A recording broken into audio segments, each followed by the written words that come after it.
Busy sa idol, oh. Iniinit pa yung isa. Dito mo Ah, busy sa idol. Okay lang kami. Dumog tayo.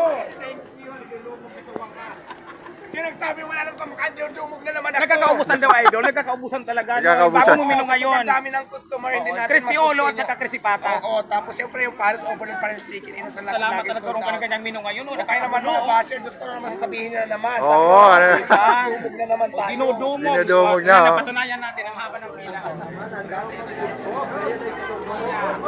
Yun, akala nyo, ha. Dinudumog ngayon ang bagong Sino nagsabing wala ng tao? Hello. Hello, guys. Ang bagong menu natin diwata ng Crispy Olo sa Crispy Pata. Sobrang dami ng tao. Siya na mismo nag-a-assist sa counter, no? Ito yung sitwasyon dito. Walang pati ng Ayan, walang pati ng pila, guys. Kung mapapansin nyo, ayan, ang haba ng pila. Ay, ito So, na. nandito na naman siya sa counter, guys, ha. Napili yung ordering ngayon. First time yung titikman ito.